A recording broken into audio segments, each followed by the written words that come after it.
Welcome to Sunday Roast, where we serve up big opinions with an actual roast dinner. You point that potato at me. That's a complicated childhood. I'm your host, Poppy Cooks, and I'm joined here with Eddie and Zac. We're about to go head-to-head over some very important opinions. I like my garden watered. You're basically a child. Or completely ridiculous ones. Why don't we eat turkey eggs? I don't know what to think anymore. Joining me, we've got Eddie, who is a British stand-up comedian. You sell out arenas, you do all sorts. You're a funny guy. Yeah, but do I defend that too? Wikipedia says so. That's exactly what it is. Perfect. And we've got Zac Alsop, who is a YouTuber. You are renowned for some of your wild sort of pranks and antics. So are you going to bring those to the discussion today? I would never joke around a roast. See, this is why I can't trust him. See, he's a prankster. Anything. This might not even be real food because of him. Well, you know what? Before we start arguing, shall we dig into a bit of food, getting ready for it? Yes. What, Eddie? What have you got on your plate? Beef, straight to the beef. Straight to the beef. I love a bit of beef. Potatoes are in there. It's gone for mac and cheese, though. yeah, That's more of like a. That's a bit of. I can never say no to a mac and chease. If it's there, you take it. I promise you. Listen, I would stop for mac and cheese even if there wasn't a Yeah. yeah. Are you a loud eater? I am. What? Where did your mind go to then, Eddie? Because you had a little giggle then. Listen, I'm just answering your question. Yeah, no, I am. I like to enjoy the food, and I like to be just indulge. Also show that you're enjoying the food to other people. No one wants to hear that, though. That's the thing. You know, like it's not because you want to show it. Already starting. I mean, I'm not talking about loud, like, you know, sound like you're tap dancing. Like a But, you know, just a come on. Appreciation to the chef. You know, with the bass. Yeah. Well, you know, as we're here, we need to get into it, really, don't we? Yes. Let's get down and dirty. I thought we got into it, to be fair. Well, to be fair, we were actually. My question to you is, gravy, does it belong all over the food or just on the side? On the side. Oh, okay, 100%. You're taking this one straight away. I'm passionate about that. Life is all about choices. Okay. We have free will as humans. Right. That's important, right? Yeah. With gravy on the side, you become like the architect of kind of your own destiny. You know, there are parts of a roast which you don't want to be soggy. And if you do, you're basically a child. Because you are effectively letting somebody you don't know in the kitchen decide for you. Well, let this child talk. I like it all over, yeah? I like my garden watered, yeah? You understand? And the thing is, why would you want anywhere to be dry? What's the point? It's going to go in your mouth anyway, yeah? Go on, let me see it. Let me see it. Go on. This is triggering me. Okay, yeah, I agree with that so far. You're starting to lose me. Oh, is it? The eye contact is killing me. Yeah, that's the child in me. The eye contact is killing me. I'm not going to lie to you. I like it all over. I do. My whole thing is, why would you want it to be dry? Potatoes, yeah? Yeah. What's so good about these potatoes? Crispy. I was going to say they've got gravy on it. No. Look, I had a very clear divide there. You did actually, to be fair, on that plate. You want your potatoes to stay crispy on the outside, and then you can cut them open, the fluffiness gets the gravy. That's all well and good, but I'm all about unity. You know what I mean? And the gravy is the one consistent thing that brings everyone together. Yeah, it's the union. Do you understand? Every single part of your meal must feel a bit of that gravy. Otherwise, what are you really doing? But he is making the argument that you can add it when you want. When and where and how. Whereas you're in any fashion. Can I be honest with you? Add it when I want is at the start. Right, okay. At the start, all over. I will say, there's a bit of confession. Growing up as a child, I used to add milk between every mouthful of my Weetabix. Oh, I think you were going to sound a roasting, and then I was like, that is absolutely wild. We ain't talking about a roast right now. Every single, you'd have, you know, because Weetabix, like potatoes on a roast, it's crunchy, and it also can be soggy. Okay. So you want a bit of both. You don't want that Weetabix to just suck up all of that milk initially. So you go, bit of milk, mouthful, bit of milk, mouthful. That's a complicated childhood. I'll be honest. I might have some unresolved issues. I'm not addressing. You guys have you've put some very, very good thoughts into this. Yeah, where do you stand, Poppy? I find that quite difficult because you've made some very good points. I agree with you the potatoes as well, being potato queen. Yeah. And I always make a very crispy roast potato. That's essential. But it is good. But you are right. The gravy is part of it that actually holds the whole dish together. I love a roast dinner, but if you had everything separate and dry, it probably would be a bit... I think gravy probably does belong all over. The next round's coming straight up, OK? So, this is a difficult one as well. So I want to hear whether or not you think turkey's overrated. Yeah, it is. Oh, OK. Fantastic. It's way overrated. Turkey is like that cousin that, you know, you kind of, that visits once a year. What are you doing here? Turns up at one family event. Forgot you exist. Yeah, it's like throughout the whole year, you know, us chickens having a great time, and then you get the turkey, oh, I'm only special for Christmas. Well, you're not part of the family. What are you doing here? Like, and then you come and you're just different, you're bigger, you're going to the gym, who do you think you are? Do you know what I mean? It is overrated. And everyone kind of, it's only because it's attached to a certain period. I'll stand up for turkey. And I'll tell you why. It's not so much that the turkey is bad, it's the conditions in which you eat turkey is basically an active war zone. Christmas Day, the pressure's mounted. Yeah. Mum's stressed out. Probably half drunk cooking the turkey, I will say that. It's not giving it the best chance at being all that it can be. But think of the good things, right?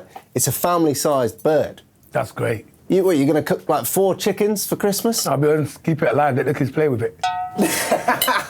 That's a great Christmas. I tell you what, if I grew up with turkey in my, oh my God, the stories we'd have now. Have you not seen how terrifying turkeys are? No, but you know. They are scary things. I think you just need to consider the environment in which you're enjoying food or not enjoying food can really taint the taste. All right? Imagine you've got that roast, but you're eating it in a massive dumpster. You ain't going to enjoy the food. Like, the situation, like Christmas... You're growing up in the house... I'm not saying Christmas is bad, but Christmas is a stressful time, and often, by the time the plates come out, you've already fallen out over Monopoly, everyone's stressed, it taints the taste of the turkey. Hang on. You're getting very hung up on when we're having turkey. Yes. As a meat itself... In general. What are you thinking? I don't touch it outside of Christmas. That's not the point. And you're saying the turkey's very aggressive, and that's because it's anticipating being killed most of the time. Oh, God, okay. This is comic relief, guys. Let's not talk about slaughtering turkeys. Yeah, but in terms of eating, the chicken's there, man. Why don't we eat turkey eggs? Why don't we? Sorry, I've just literally, that's completely off-brand, but why don't we eat turkey eggs? Do they even lay eggs? Are they like ostrich eggs? I don't know what I've never seen a turkey egg. That would be a massive... The protein would be crazy. Absolutely. The gym bros, once they find out about turkey eggs. But my whole thing is, in general, no one really talks about it. You don't go to your local, I don't know, chicken and chip shop and say they've got a better turkey. No one's interested until the end of the year. For me, it is. Let's stick with chicken. Well, for me, then, I'm going to carry on tucking into my delicious turkey. And I think that you both did put some good points through, I'll be honest with you, but for me, turkey is not overrated, it is underrated. Absolutely. Thank you so much. The win goes to Zac. Right, you've got 2 minutes each to put your argument across and defend it, OK? Clapping when the plane lands. Look at that whiplash. I think he needs to go first. Oh. No, after you, it seems like you're definitely up. Okay, so 2 minutes, start now. Okay, so if we went back 200 years, pilots would have been revered as like literal gods. They fly this thing that weighs like tens of tons, a big metal tube through the sky, 500 plus miles an hour, and they land it on a strip of tarmac, which if they're like 10 metres to the right, you're going to end up in a field somewhere. How have we got so desensitised to the fact that that is basically magic? They really, really do need some applause. Yeah. And I think we're too stingy. As a society on applause, I think we're too stingy with it. Yeah. This guy has just done miracles, lands us down safely, and what? We sit in silence. We don't encourage that kind of behaviour. I think we need to start applauding like our baristas. I feel like standing ovation for when, you know, you have a banging roast. Let the chef know. We need to clap more as a society. End of. The point is, I want to be able to come back when I get on a plane. That's the first thing, yeah? I want to be able to come back, Zac. That's the point. And here's the thing. I'd clap for you if you was doing me a favour, which means it's for free. You know, oh my God, it's a bit cold in England. I want to go to Benidorm. Oh, do you know what, Ed? I'll fly you over for free. Oh, could you? Yeah. It's just me and you. Yeah, no other help. Yeah, fine. Yeah, that's great. I'll clap for you then. I was like, oh my God, you've done me a favour. You kept, but mate, I'm paying you. I mean, you're getting paid to do that. First of all, and secondly, what we really clapping for? I'm expected to stay alive. Yeah? I'm like, oh my God, you kept me alive.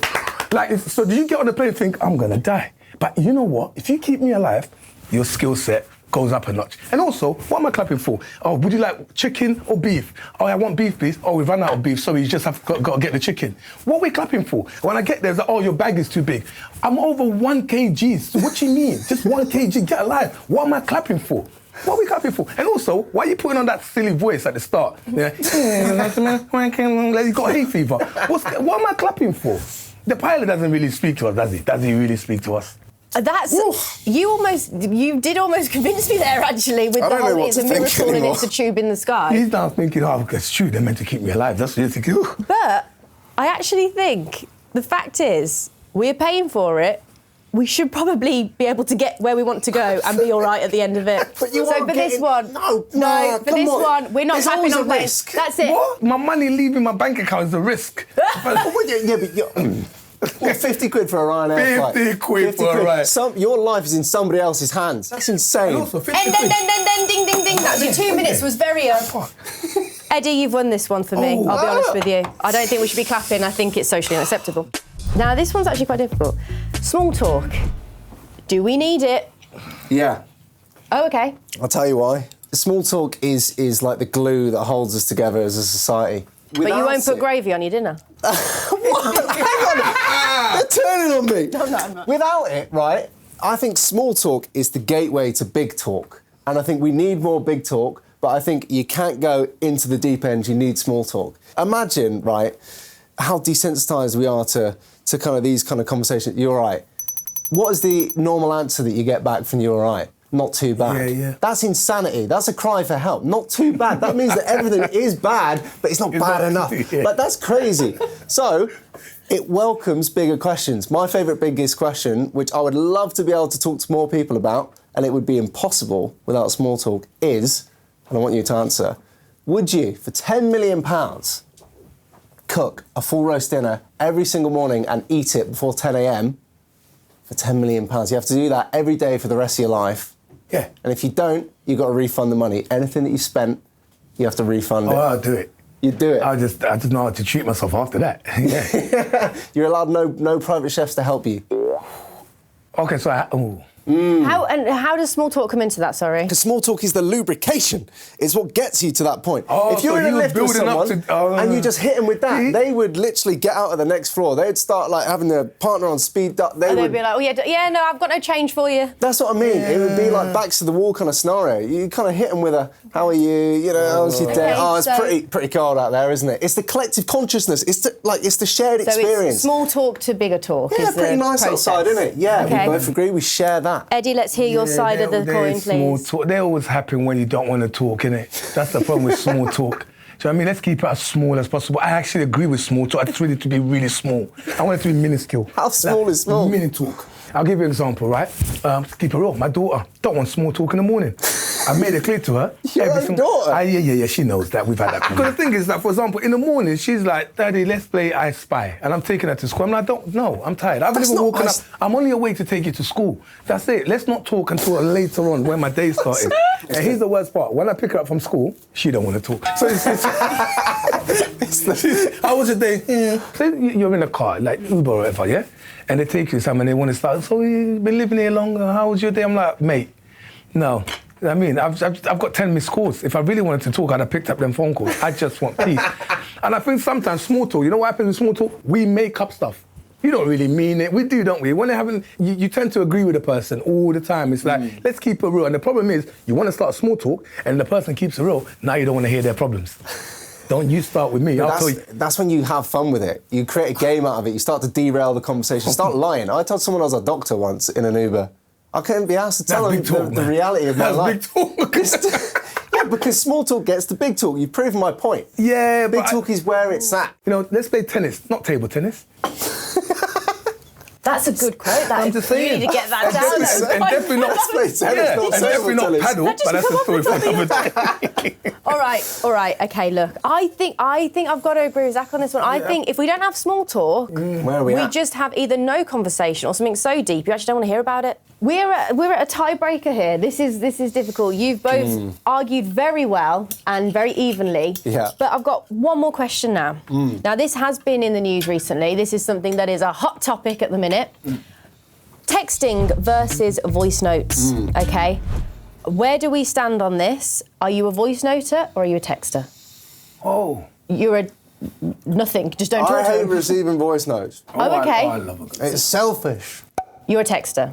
I'm a texter. I love a good voice note. Go on, let's hear the passion. Go on. Look, listen, first of all, a lot of things get misconstrued. Send someone a text message and then they don't respond to you for 12 hours. Like, where did we go wrong? We were flowing. And it's like, oh, because you said this. And it's like, oh my God, the spell checker. You know what I mean? You read it wrong, or the tone of it. Some people read the text messages and then they just read the wrong tone. And then suddenly it changes the flow of the conversation. I want a good voice note. And also, it's like I can leave you a 1-minute voice note and then get on with things. And it's doing what it's doing. And then by the time I'm ready to listen to it, I just press play. And I'm listening to it, I'm doing what I'm doing. But it just feels like we're still talking, but we can still get on and do whatever we're doing. That feels like text message feels like you're kind of, I don't know, man, you're talking to ChatGPT now, man. Yeah, it doesn't feel as natural. It doesn't feel as natural. I feel like it's actually less efficient to do that because you always waffle. Like, the reason I don't like it is because you're basically getting back a podcast, and I don't want to listen to a podcast midday. The amount of ones which could have just been a simple, I understand that getting things misconstrued and all that stuff, but mate, to listen, I end up listening on like 2 times speed. That is not natural, and I shouldn't be training my brain to expect that from people, because then, come to real life conversations, I get bored of you because you're talking so slowly. People waffle a lot. If I wanted a podcast, I'd put on a podcast. You need to change friends if you don't like the sound of their voice. That's the first thing, right? The fact that you have to turn them into Busta Rhymes, because you don't want to hear what they've got to say. Your friend's gone through a hard day and he's just like, I just need my friend. And then you've gone now, after you fast-paced it, you've changed the tone of the conversation. Oh yeah, nice one. When they wanted your help. No, you want to hear their voice, man. You are forgetting the fact that phone calls exist. Yeah, so voice notes sit in this like middle ground, this grey area of pointlessness. Either text, or if you've had a breakup, you've fallen over a curb, you scrape your knee, you want your friend's voice, give them a bell. You're basically putting your friends into voicemail. Wow. That's what you're doing. That's a bad friend thing. You need to hear your friend's voice. That is insane. Don't you point up. Lend your ears to your friends. Not just your fingers, young man. Okay, wow. Daz, you've got good arguments, but I actually really need you to work for this, guys. This is for the win. Right. So I want you to switch it up.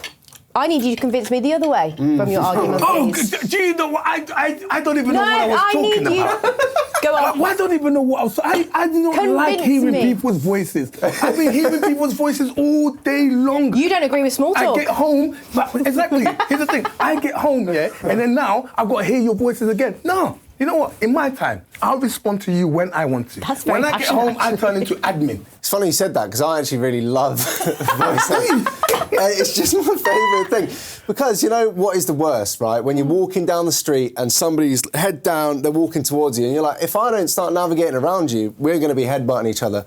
Well, the voice note, you're just... Be responsible, you whack it there, you got a clear path, you can take in the world. Beautiful parks of London, the beautiful streets, you can look around, you can cross the road properly. Safety, it's a safety thing. And then on top of that, you get to hear your friend's lovely voice right in your ear. You can put your earphones in, you can listen to it on the tube. Mate, what do you think about this? Nobody wants to hear someone's voice on the train. You've been on the train, you've heard that person, I'm nearly there, where you parked? The second road? Oh, did she come round again? Oh, you still owe me what? You don't want to hear people's problems on the train with their voice notes, and some people play their voice notes loud as well for everyone to hear. Suddenly I'm like, what, Joe Budden podcast? What's going on? No, I felt the passion through that, and it felt genuine, actually. It's my truth. It was... I don't know what I feel anymore, honestly. I think what it is, I like sending voice notes, I don't like listening to them. You're good, I feel like I'm playing ping pong here. You've both done a very, very good job at convincing me. I am going to have to...